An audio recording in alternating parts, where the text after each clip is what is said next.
Today, I'm going to be doing a short review and demo of the Read2Go app by Benetech. Read2Go is the iOS app associated with Bookshare.org. Bookshare.org is part of the Global Literacy Initiative of Benetech. Benetech was founded in 1989 by Jim Frucherman, a social entrepreneur and, interestingly enough, a former rocket scientist. Bookshare.org has reached 420,000 people in nearly 70 different countries, making it the world's largest online library of accessible ebooks for individuals with print disabilities. For an individual with a diagnosed print disability through an IEP or Section 504 plan, Bookshare.org is actually free to use.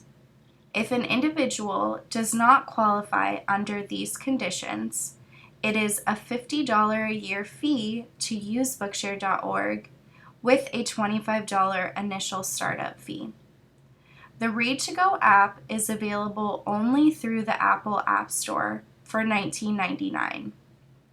At this time, Read2Go is not offered through Google Play for Android devices.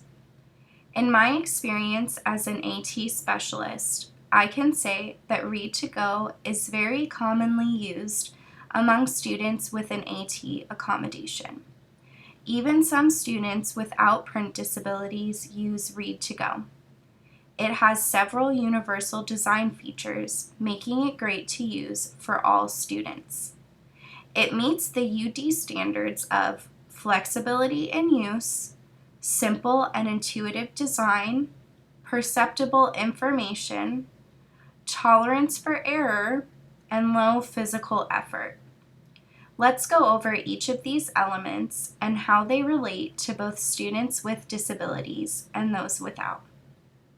First, let's talk about flexibility in use.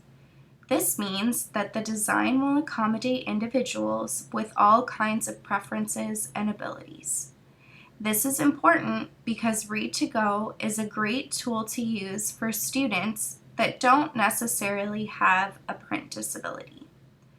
This is something I will discuss a bit later. Read2Go offers several different types of setting accommodations. Some examples would be print size, highlight color, background color, speech rate, and male or female voices. This makes the design appealing to all users because each user can fully customize the settings to meet their preferences and needs. Read2Go meets the third UD principle of simple and intuitive use. It is incredibly easy to start up Read2Go, and the user interface is very easy to navigate. All a user really needs to be able to do in order to start up Read2Go is the ability to identify the universal play button. Read2Go is also compliant with the fourth UD principle of perceptible information. Due to the ability to customize the text settings, Read2Go provides adequate contrast in information and its surroundings. This is a huge positive because it can reach people with all kinds of print disabilities and needs, which is why it is probably the largest ebook resource available. Principle 5, tolerance of error, is also met by Read2Go. The ability to reset to factory settings is a huge plus of this app.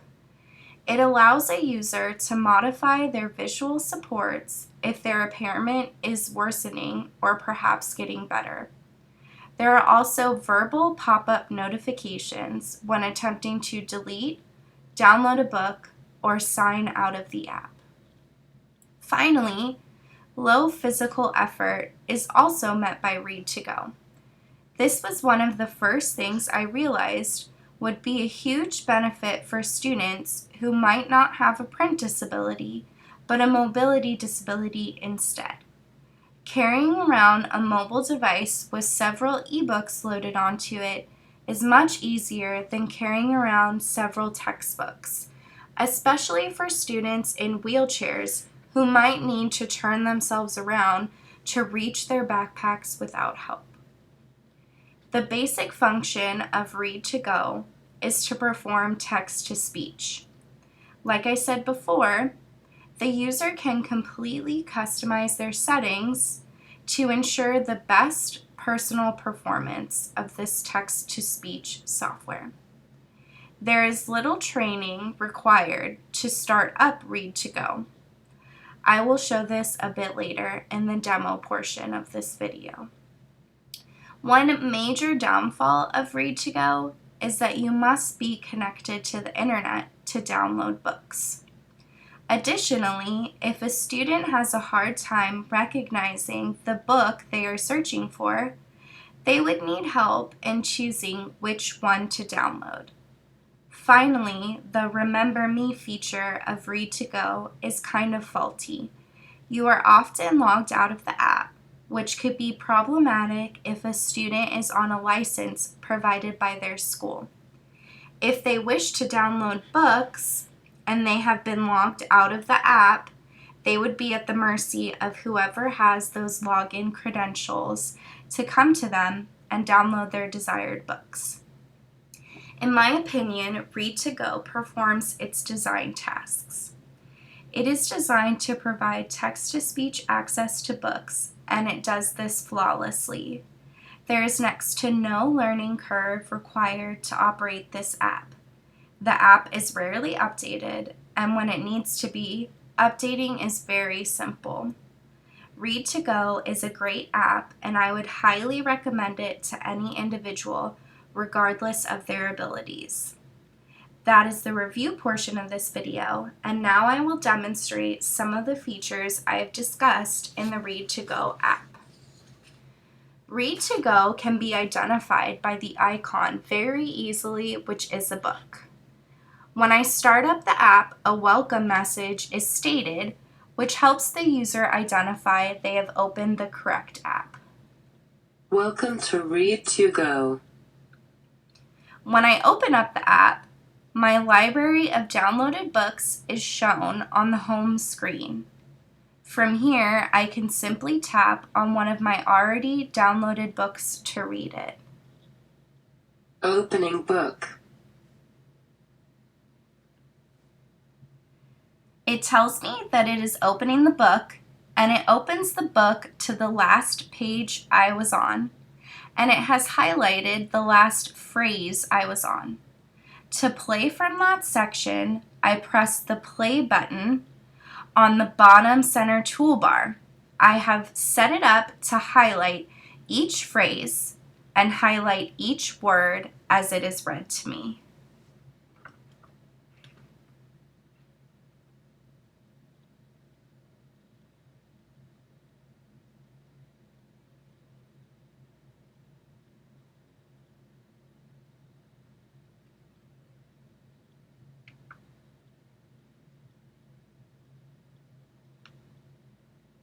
Stuart was also helpful when it came to ping pong.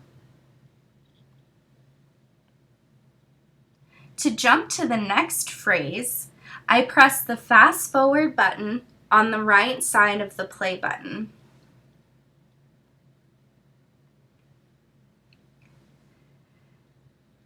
To rewind to the last phrase, I press the rewind button on the left side of the play button.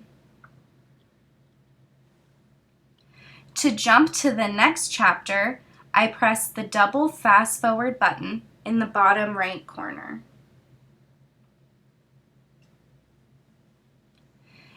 To rewind to the previous chapter, I press the double rewind button in the bottom left corner.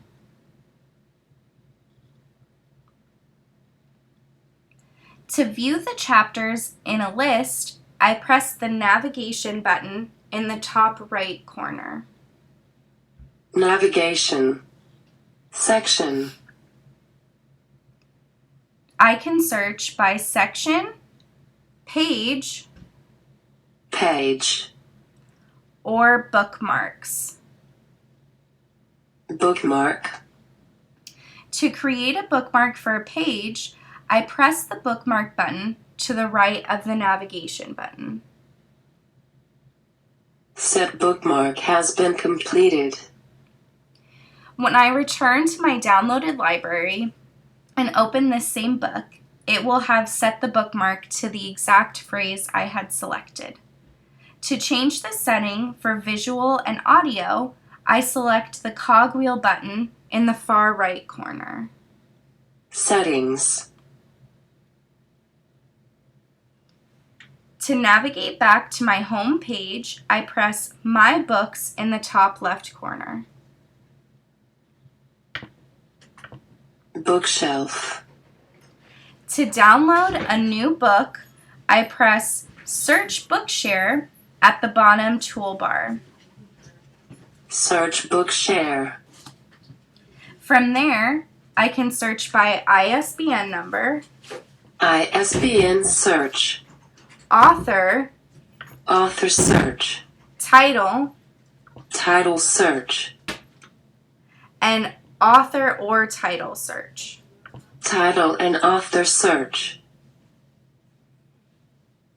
For this demo, I will download a Harry Potter book.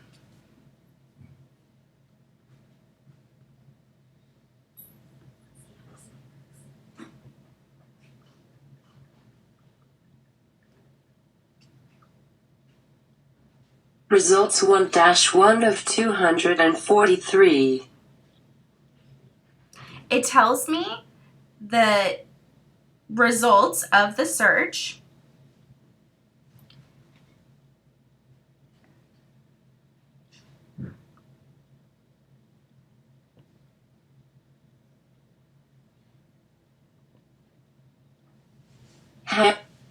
Harry Potter and the Goblet of Fire. Harry Potter number 4. J.K. Rowling. I can choose book detail to learn more about the book. Harry Potter and the Goblet of Fire. Harry Potter number 4. J.K. Rowling. ISBN 9780439139595. Book detail. From there, I can press the big download button and choose which student I wish to download it to.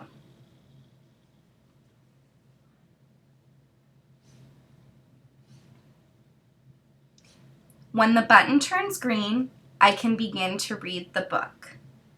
I hope this demo and review was helpful to you all, and thanks for watching.